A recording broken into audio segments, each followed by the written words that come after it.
from Fargo and serving you on TV, online, and on the go. This is Valley News Live at 5. Police cars and an ambulance gathered outside Cheyenne High School this morning for the school's second lockdown in 2 weeks. No one was hurt either time, but now parents want answers. Valley News Team's education reporter Veronica Marshall has been covering this story all day and joins us in the studio with the latest. Veronica. Andrea, the school says it went into an administrative lockdown to help a student who was having a personal crisis.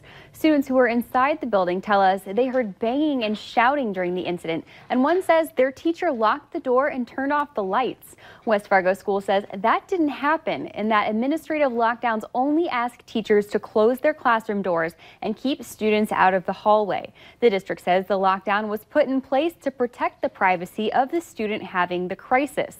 The high school sent out emails to parents explaining what happened during the lockdown, though several parents have said they didn't get the message. To make sure you get alerts from your child's school, West Fargo says parents should contact their child's school and have their email added to their student's record in PowerSchool. Andrea? All right, thank you, Veronica. We also checked in with West Fargo Police about the incident. They tell us it's standard for officers to respond to calls for help and that this situation was not unique. Another warm day for this time of year. Pretty fantastic to see the sunshine, too. Hutch, how does the forecast look for this evening? Well, we are going to see some changes, but mainly overnight. For now, we're very quiet and temperatures are still rising here in the Southern Valley right now. Fargo up to 38 degrees.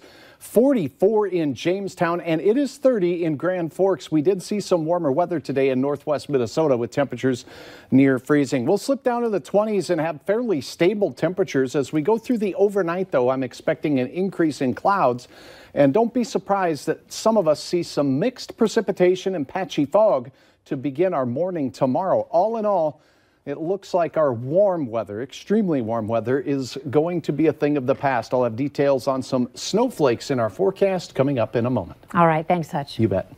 Police are asking for the public's help in tracking down whoever is responsible for a rash of vandalism over the weekend in Fergus Falls. The Fergus Falls Daily Journal is reporting that at least 17 vehicles were hit and at least one window was shot out with a BB gun. The incidents happened on the northwest side of town between Friday night and Sunday night. You can call police if you have any information. The Liquor Control Board is scheduled to hear a proposal tomorrow night on a new way to keep bars in the valley responsible. The program is called POLD, standing for Place of Last Drink. It's an effort to keep track of locations where people last consumed alcohol when they're involved in incidents like DUIs and assaults. Valley News Team's crime and safety reporter Bailey Hurley investigated and joins us live in the studio to share what this could mean for local bar owners. Bailey? Thanks, Andrea. Behind the local push for POLD didn't get back to me today, but similar initiatives are already present near the Twin Cities. In Hennepin County, officers track all incidents that involve alcohol. They look at crimes committed, what bar that offender was last at, and what the average blood alcohol content is. And through that data, officers are able to find patterns and zero in on specific places that need to be talked to. If law enforcement talking with a bar or club doesn't lower the amount of times a person is overserved, that information can be used against them when reviewing liquor licenses. Officials in Hennepin County say that bartenders usually don't know if someone's gotten kicked out at a bar down the road and also don't know what happens to that customer when they leave their establishment, saying the Place of Last Drink tracks those patterns and aims to stop over-serving. Andrea? All right. Thank you, Bailey. The Place of Last Drink program is also in place in Excelsior, Minnesota, where officials say it has lowered the average blood alcohol content at all of the major bars in town, saying they think the initiative has made bartenders pay more attention to the people they're serving. Stick with Valley News Live as we will let you know what comes out of tomorrow's meeting. Former National Security Advisor Michael Flynn was not sentenced today after all. Flynn was expecting to be sentenced for lying to the FBI, but he left court without knowing his fate. The special counsel's office had recommended no jail time for Flynn since he cooperated with investigators. In his plea deal with the special counsel, Flynn waived his right to appeal the sentence, which could include prison time. During today's sentencing hearing, the judge asked government prosecutors if the retired lieutenant general could have been charged with treason. The judge agreed to delay sentencing and set a date of March 13th for a status report. The University of Minnesota has a new incoming president, and it's one for the history books. The U of M Regents unanimously approved Joan Gable this afternoon as the 17th president and first woman to serve as president of the University of Minnesota. Members of the Board of Regents lavished praise on the incoming president, who is currently the provost at the University of South Carolina, which is the #2 job at that university. The cost of higher education is a national conversation, and one that I'm sure we will be having here, that I know is already happening here and will be an ongoing conversation. How to retain quality, how to maintain cost so that it remains an accessible opportunity for all of our students, but also enables us to, at the highest level of quality, fulfill our mission. The Board of Regents also approved a 5-year contract and pay package, which includes a salary of $640,000, which is slightly higher than the salary of the current president. Last winter's Dark House spearfishing season in North Dakota was record-setting. The State Game and Fish Department says over 3,500 participants speared over 28,000 northern pike during the 2017-18 season, setting records in both categories. Devil's Lake and Lake Sakakawea accounted for 30% of the spearing harvest in the state. Dark House spearfishing is legal from ice up through March 15th. The majority of spearfishing anglers are from North Dakota, though nearly 1,200 Minnesotans also registered last winter. Another example of the generosity of people and companies in our community. And again, it's aimed at making Christmas a little brighter for people in need. Hornbachers and Cloverdale Foods are teaming up to provide the makings for a special holiday dinner.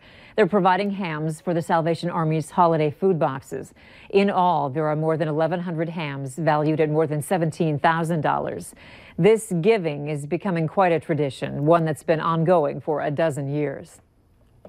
Whether a consumer buys a Cloverdale product, either everyday price or on ad, every single unit that is purchased, we have an amount off of that purchase that goes towards this fund, and we keep track of that all year long. And at the end of the year, we take that money and we give them the money back in hams. The Salvation Army will distribute the Christmas food boxes Thursday for clients who are pre-registered. Christmas is just 7 days away, and while that may have some excited, others may feel the stress of getting the Christmas meal ready. But when it comes to appetizers, nutritionists say it's best to keep them light and simple, like a sweet potato bacon dip or quick and easy spinach ricotta mini cups. Or how about an interactive appetizer, allowing your guests to create their own skewers, which doesn't involve any cooking. And skewers also get the kids involved in the meal.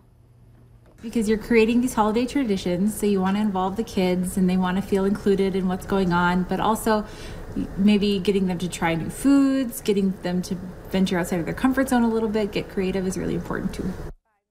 For the recipes to these appetizers, visit valleynewslive.com. The Minnesota Twins will retire Joe Mauer's #7 jersey during the 2019 season. The honor will take place in a pregame celebration on a date that is yet to be determined. Mauer is the 9th Twins player or manager who will have his number retired by the organization. Mauer was selected first overall by the Twins in 2001 out of a St. Paul high school. To honor the announcement, Governor Mark Dayton named today, Tuesday, December 18th, 2018, Joe Mauer Day in Minnesota. Actress Penny Marshall, best known for playing Laverne DeFazio on Laverne and Shirley, has died. Her publicist confirmed she died at her Hollywood Hills home from diabetes-related complications. She was 75. Marshall made history with her directing career as well. With the movie Big, starring Tom Hanks, Marshall became the first woman in history to direct a film that grossed more than $100 million.